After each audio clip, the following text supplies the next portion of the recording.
Ce truc ne dure que 58 minutes. Je sais même pas si on peut à proprement parler d'un long métrage, et pourtant, 58 minutes, c'est devenu l'un des films les plus importants de ma vie. Look Back est un film à événement sorti en septembre de l'année dernière et adapté du one-shot éponyme écrit et dessiné par Tatsuji Fujimoto, que certains d'entre vous connaissent sûrement pour ça, ou encore ça, ou autre encore, comme son one-shot autobiographique de 17-26, qui retrace sa vie de 17 ans jusqu'à 26 ans, qui regroupe beaucoup de ses œuvres qu'il a fait en tant que mangaka. Mais là, aujourd'hui, on parle pas de ça, je vous laisse aller découvrir les autres œuvres qu'il a fait et qu'il a écrit. En tout, il y en a 8. On parle ici d'un film à événement, c'est-à-dire une projection limitée dans le temps, pour Look Back, le week-end du 21 et 22 septembre, après quoi il n'est jamais ressorti en salle. Fujino, tes mangas de cette semaine sont trop marrants, comme d'habitude.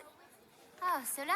J'ai pas eu beaucoup de temps cette semaine. J'avais plein de trucs à faire. Je les ai gribouillés en 5 minutes chrono. On y suit Fujino, une jeune fille saluée par tous ses qualités de dessinatrice, jusqu'au jour où Kiyomoto, une autre élève de son école, va elle aussi publier des dessins. D'abord marquée par la rivalité, leur relation va finalement évoluer vers une véritable amitié. Ensemble, elles se fixent même comme objectif de publier leur propre manga. Si vous connaissez un tant soit peu le travail de Fujimoto, vous aurez deviné qu'il y a quelque chose de plus derrière tout ça. Mais je vais volontairement faire l'impasse sur certains éléments, car mon but n'est pas de vous raconter l'histoire. Pour une fois, je vais moi-même vous demander personnellement de quitter la vidéo. Si vous n'avez pas vu le film, il est disponible sur Amazon Prime Video ou sur d'autres plateformes, alors foncez. Bon, le film en lui-même, il est génial. Le one shot était déjà magnifique, mais là c'est encore un cran au-dessus. La mise en scène cinématographique de Fujimoto fonctionne extrêmement bien en animation. Son style graphique est totalement respecté, les personnages déjà très expressifs dans le manga sont encore plus vivants ici. La version originale comme la version française sont excellentes, surtout on a une très bonne VF. Le rythme est complètement maîtrisé, même si le film dure moins d'une heure, je vous assure que ça vaut le coup. Ça ne va jamais trop vite, c'est même impressionnant de voir comment le film parvient à nous raconter une histoire, tout en prenant son temps pour sur une durée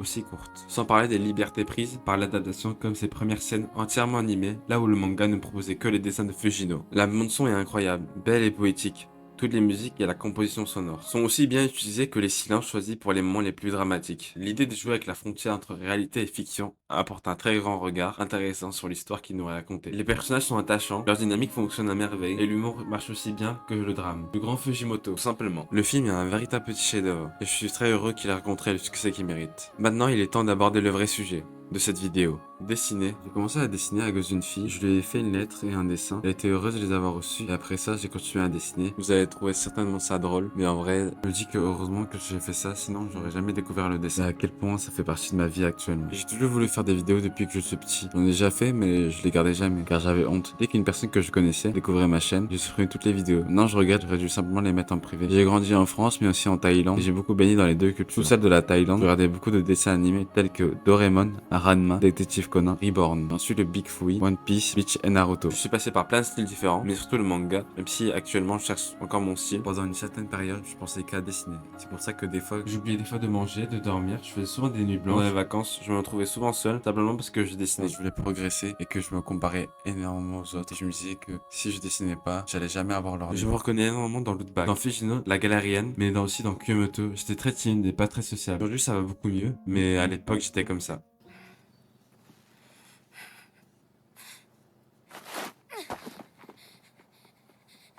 Je refuse qu'une autre élève de l'école soit meilleure que moi en dessin. Hors de question que je reste sans rien faire.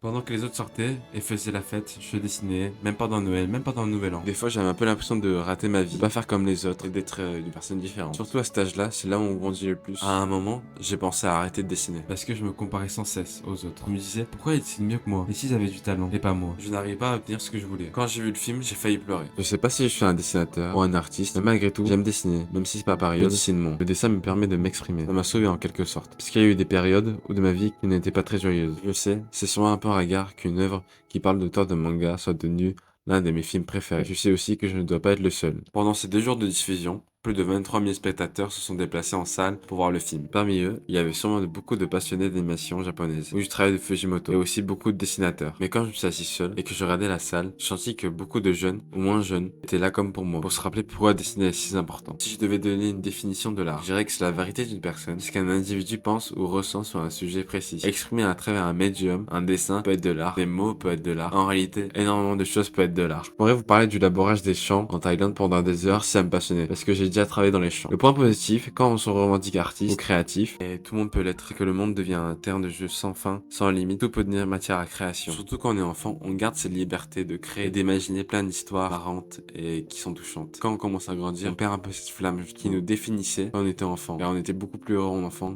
que adulte. Un ciel gris, le plus tragique des événements, ou la plus banale des brindilles peuvent devenir une source d'inspiration à partir du moment où on le décide. Le point négatif justement, c'est lorsque faire de l'art semble facile. On veut toujours faire plus, voire plus grand. Aujourd'hui, réussir dans l'art, c'est souvent synonyme d'en vivre. Et ça, ce n'est pas la même chose. Même quand on sort de très grandes écoles d'art, Bac parvient à montrer la complexité que représente le fait de grandir dans ce milieu. Surtout, ce que s'implique les carrières artistiques, le surmenage, l'enfermement dans la pratique, le fait de se bousiller à la santé petit à petit. C'est évidemment valable pour le dessin, mais en réalité pour tous les milieux artistiques. Et au final, c'est ça. C'est pas tant le fait de dessiner qui me rend heureux, c'est le fait de m'exprimer. Et ça, je peux le faire même avec des bonhommes bâtons. Ne venez jamais me dire que l'art ne sert à rien. Il y a de nombreuses preuves. Alors, merci Lootback de me rappeler pourquoi je dessine.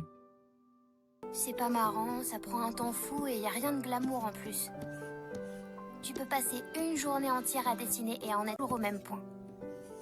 En vrai, c'est beaucoup moins fatigant de se contenter de les lire. Je devrais pas m'embêter avec ça.